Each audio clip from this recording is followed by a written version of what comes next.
Welcome to Hamilton's Education Law Program. My name is Alex Baddick, and I'll be facilitating this workshop on Ontario's education system. So, Ontario's education system can be quite complicated. There are many different roles, responsibilities, and stakeholders in the system. What this workshop is going to help us do is identify who these different players are, what they do, and how do we make use of those different these different people in advocating for students and for a better education system. So generally speaking, our education system in Ontario is divided up into 4 school boards, and these are public school boards. This is separate from the idea of private schools. We'll really be focusing on throughout all our different workshops, public education school boards. And when we talk about public education system, we really talk about the 4 distinct school boards in Ontario that involve English public, English Catholic, French public, and French Catholic schools. Typically, you may fall under one of these different types by default. Uh, Typically by default, you are an English public. Unless you're Catholic, you might fall into the other. And if you are French and French speaking, you may be entitled to French public schools. So revisiting this idea of understanding the system really is helpful when you have a common issue faced by many other people. We like to talk about these common issues because understanding the system really helps you to find and pinpoint the best way to resolve it. So in thinking some of the common issues that students, parents, families just generally face, we look at things like bullying, suspensions, enrollment, expulsions, funding sizes, class sizes, curriculum, and all these other different items that might not be listed here. Now, when we tackle issues common to many people in the school board, we may not know who we can directly speak to when we think about some of these common issues. For example, curriculum. Many people may not fully appreciate that the curriculum that's taught in a class is really not up to the teacher to do. And there's different ways in which you can phrase that, but generally speaking, the Ministry of Education, for example, would be responsible for the curriculum that's taught in classes. But we're not going to get into that right now, but we're going to come back to it shortly. Ontario's education system really defines the parties in a school board. And I mentioned the Ministry of Education, which is essentially, if we're to look at kind of hierarchy per se, the ministry would be at the top. They are at the highest level you can go when it comes to education in Ontario. The Ministry of Education, of course, is led by the Minister of Education. Right now, that's the Honorable Stephen Lecce. And they work with a kind of a dual role in the ministry. There's the political side and the civil side. The political side will shift based on the different parties that come into power, but the civil side are the individuals who remain constant to keep the ministry together. Just below the Ministry of Education, we have school boards, and we have a variety of different school boards across Ontario's education system. They are, again, from the 4 different types of school boards, but within each of those, you have many different school boards that fall into either an English public or an English Catholic, a French public, or a French Catholic. In Hamilton, we have the Hamilton Wentworth District School Board. Then we have the Hamilton Wentworth Hamilton Wentworth Catholic District School Board.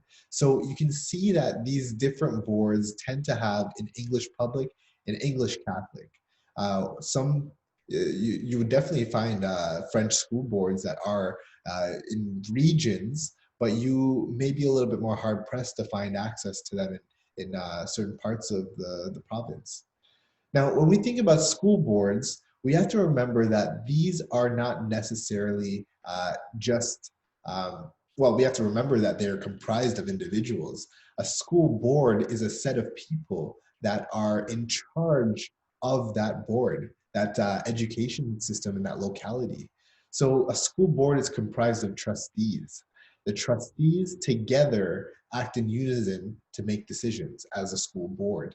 Now, below the school board, we have administrators. When we think about administrators, we got to think about the people that are actually running and managing the day-to-day activities of the school and the school board.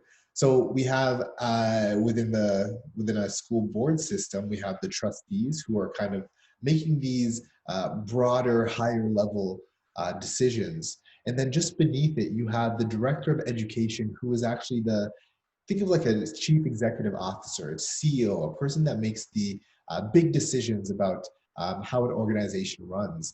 The director of education makes those decisions. You have a bunch of different administrative roles that fall underneath that, such as the associate directors, who tend to have a specialized portfolio or file within that school board. But when we think about administrators, we also think about superintendents, we think about principals and vice principals, these individuals who make sure that the operation sides of schools are maintained.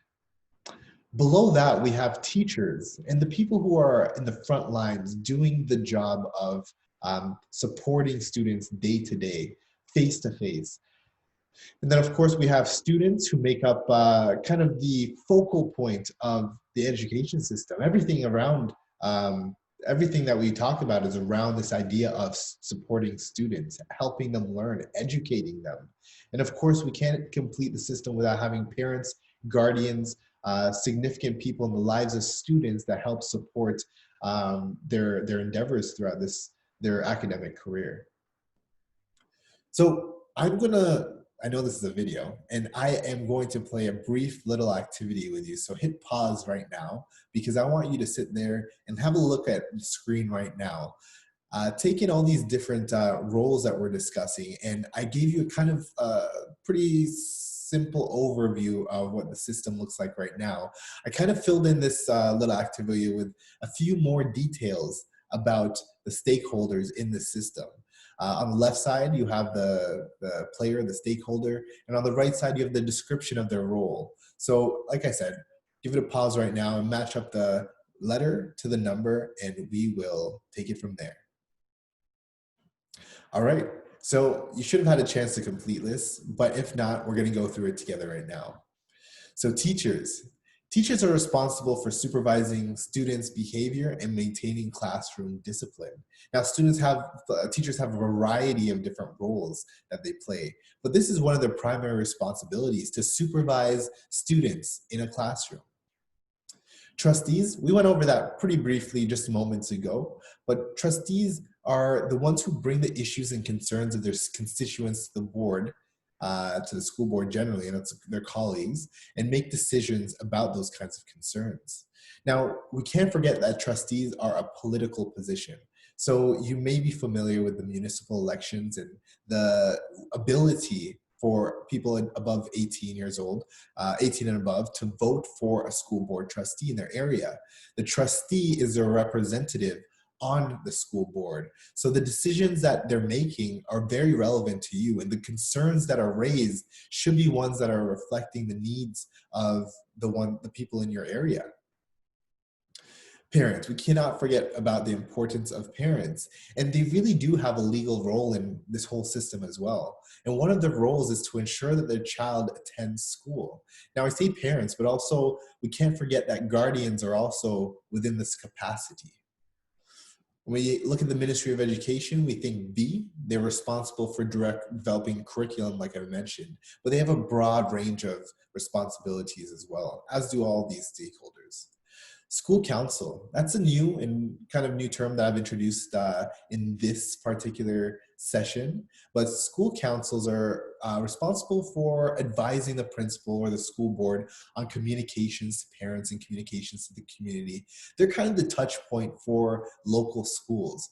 School council can be also called parent council, or it might have a variety of different names. But the significance of a school council is that they really are a way for schools to pay attention to the needs of the community around them.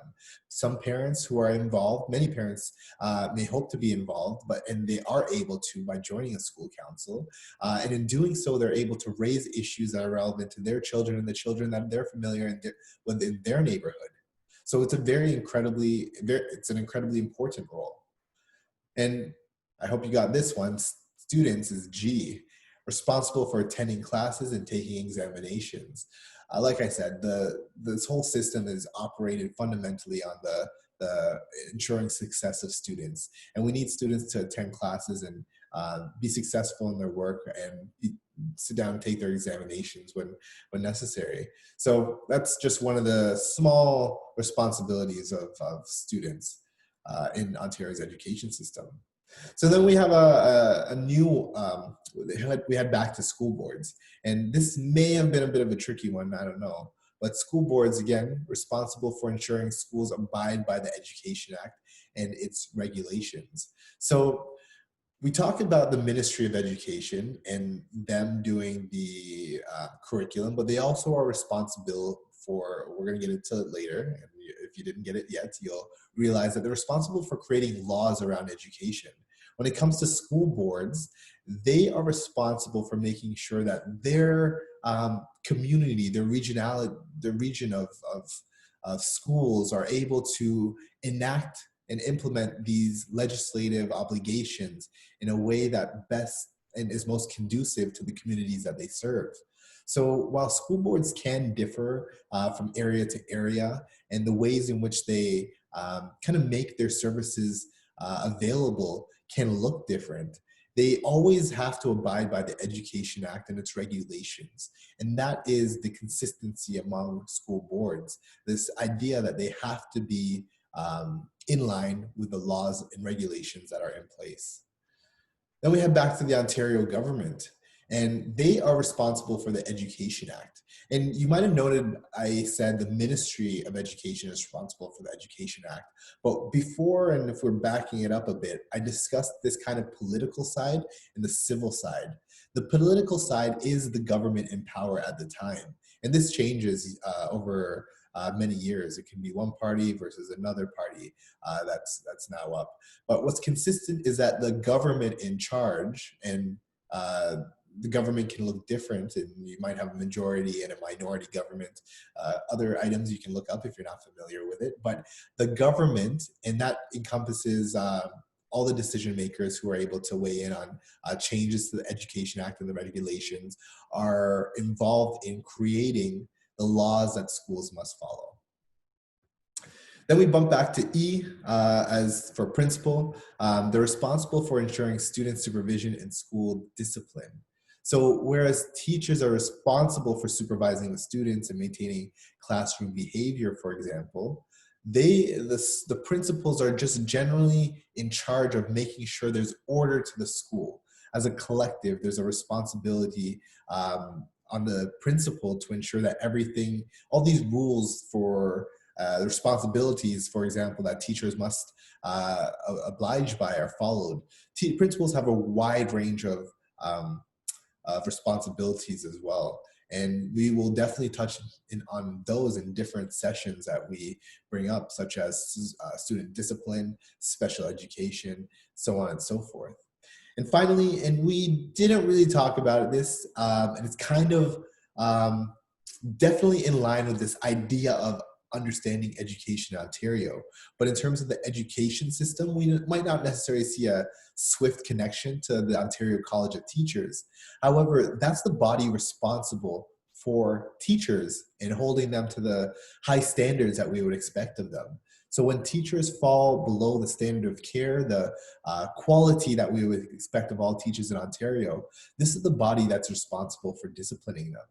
The Ontario College of Teachers also certifies teachers when they have finished Teachers College. And that's a whole different topic on its own, but Teachers College, where teachers have to go in Ontario to be certified, are also role players, stakeholders in Ontario's education system.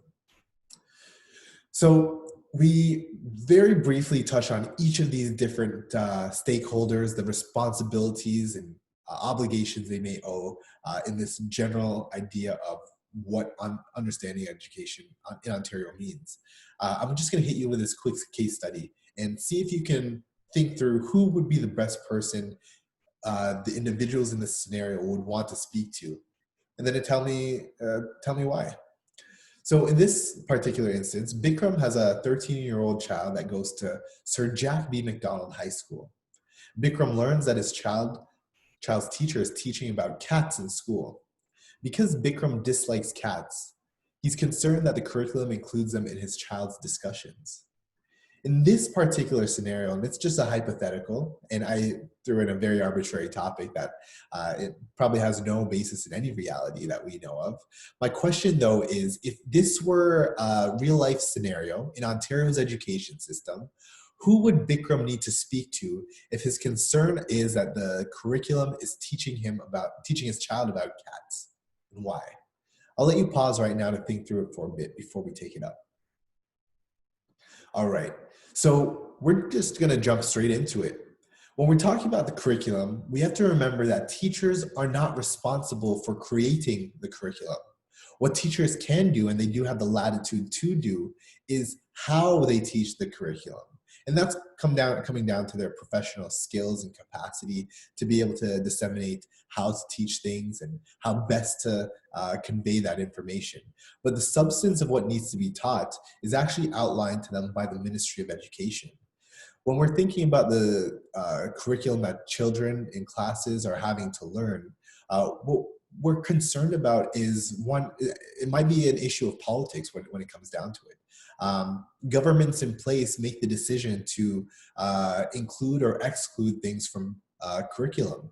And when we do have concerns about what children are being taught or what children are not being taught, we are able to use our democratic power every 4 years. It might be less depending on openings and a bunch of stuff.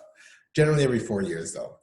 We have the ability to vote for a government who is able to make promises or can better support the kinds of education that we're looking for. So we have the democratic power to do so.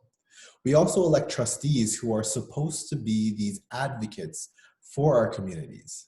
And when we're, again, thinking about who we're going to speak to in a circumstance like this, we could potentially speak to our trustees if we have an issue with curriculum. Trustees can hear and learn from the concerns about that curriculum and eventually bring that back to the Ministry of Education itself, the government, because ultimately they're the ones who are able to make the change that we would hope to see. So just to answer this quick question quickly, who would Bikram want to speak to? Well, Bikram would probably want to speak to his trustees, and he would probably want to get in touch with the Ministry of Education and the Minister of Education. So that's a quick answer for you. We'll do one more just before we wrap up today. Amir is a 16-year-old student. He frequently skips class. On Monday, he missed his English test because he was in the cafeteria. While he was there, he got into a fight with Rick. This is a little bit more of a tricky question because I'm giving kind of 2 parts to it. What are the issues in this scenario and who should be contacted? I'm going to pause right here and let you take a few moments to answer that question for yourself before we take it up. All right, so you had a chance to think through this a little bit, and I'm sure you were able to kind of identify the issues that were going on. And I think 2 of the primary ones are student absence and student discipline. So we know that Amir missed some classes, he skipped. Now, one of Amir's obligations as a student is to attend classes, but it's also one of the responsibilities of parents to ensure that their kids are going to classes. Now, this it could be a worse scenario and situation in that a parent was keeping a child away from school, or the parent wasn't aware that the child wasn't attending school entirely. However, the obligation to make sure that students are in class may fall down on to the to the parents as well.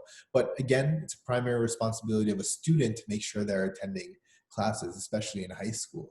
But schools will for sure want to make sure that the parent is aware and make sure that the parent tries to ensure that the child or the student continues to return to classes.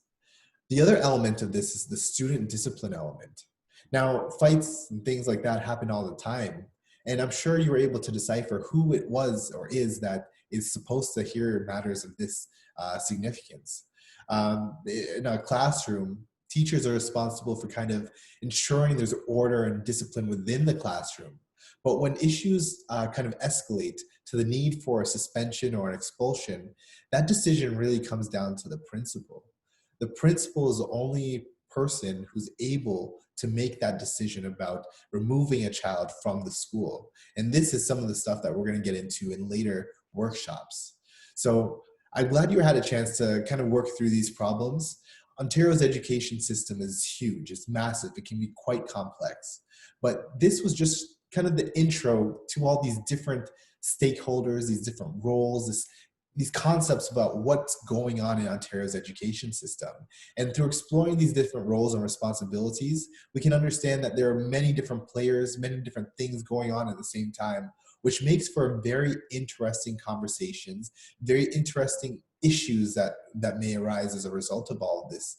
So I can't wait for us to continue exploring all these different topics. Make sure you check out the student discipline, bullying, harassment, and special education workshops next. We got plenty of stuff to talk about, and I can't wait for you to join us. Bye.